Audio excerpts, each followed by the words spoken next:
Derrière, c'est vrai qu'en amont de ça, on a beaucoup travaillé avec l'entreprise pour définir le profil de poste en termes de compétences, bien sûr, mais ça, l'entreprise, il sait à peu près.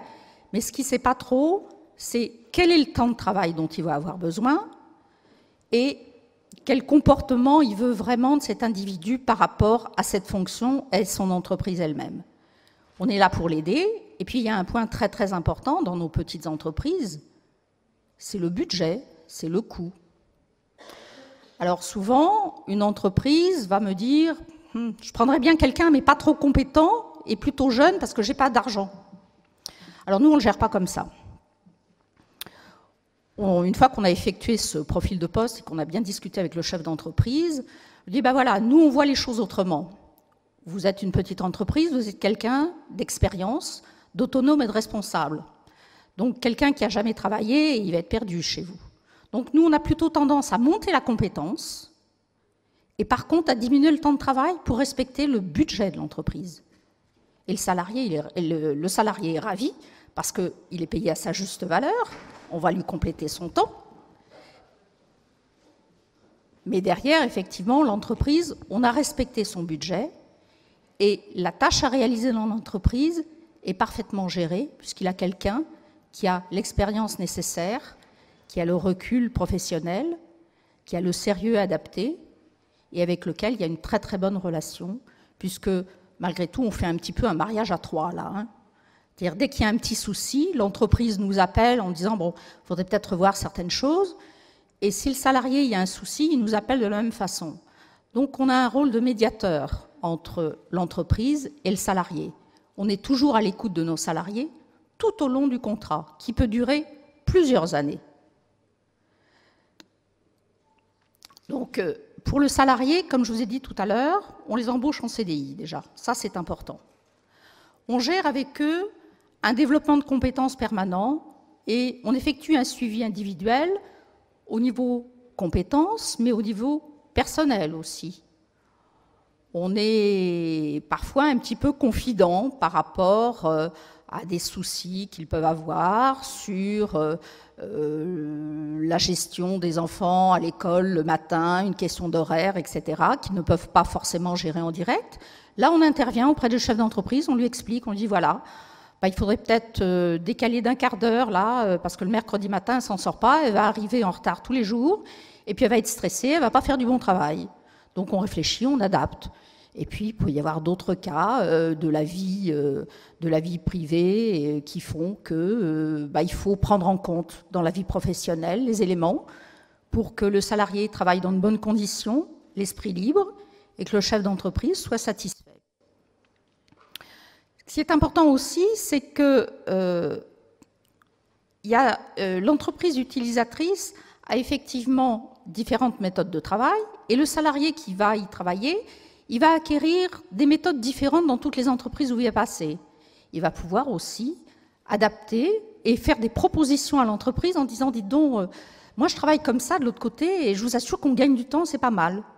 Donc ça apporte une ouverture autre au chef d'entreprise auquel soit il n'y avait pas pensé, soit il n'y avait pas mis le temps de le mettre en place. Et puis derrière ça, nous, on gère une compétence sur un individu donné, quel que soit son aspect physique, son âge, le sexe, tout ce qu'on veut, bon. Et derrière, on s'aperçoit que c'est quand même des nouvelles pistes d'emploi pour des gens qui sont peut-être un petit peu en marge. Donc, je pense aux seniors, je pense aux personnes handicapées. On a les deux dans le groupement, ça se passe très très bien. On a des entreprises qui ne pensaient pas qu'on pouvait ouvrir ce type de poste à des gens qui ont dépassé... Alors maintenant, attention, senior, c'est 45 ans, hein, donc je ne vous dis pas moi où j'en suis. Hein. Mais les entreprises sont ravies parce qu'en fait, qu'est-ce qu'elles cherchent? Elles ne cherchent pas des gens qui ont un âge donné pour travailler. Elles cherchent une compétence qui va apporter un plus dans leur entreprise, une valeur ajoutée et qui va faire tourner l'entreprise correctement, dans de bonnes conditions. Et pour les personnes handicapées, c'est exactement la même chose. Nous, on ne gère pas ça à part. On gère une compétence donnée pour un travail donné dans une entreprise qui a intégré le groupement.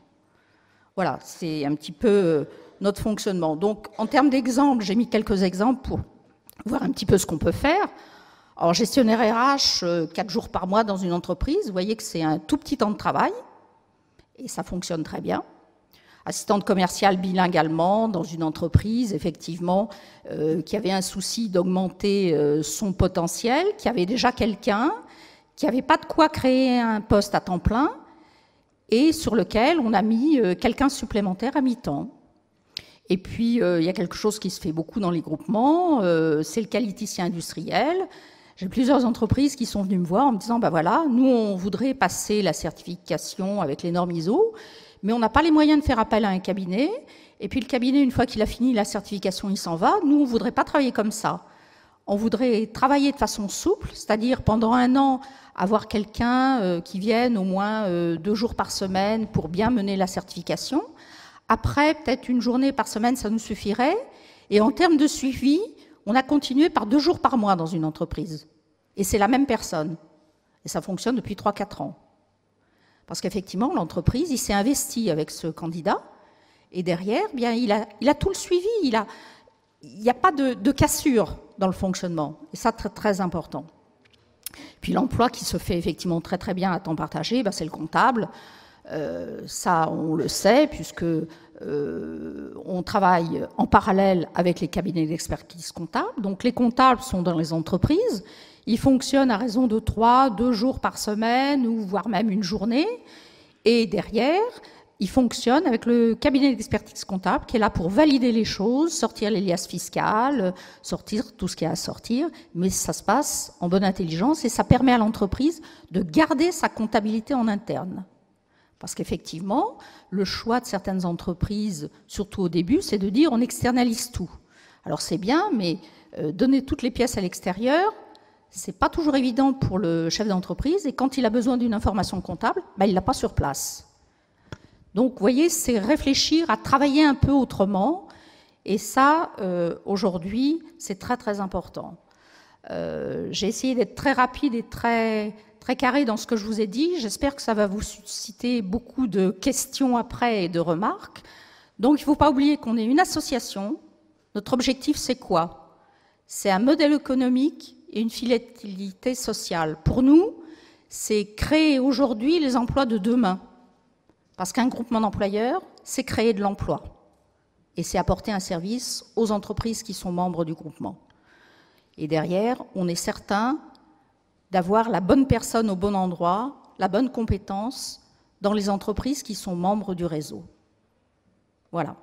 Je vous remercie et je vous souhaite une bonne continuation.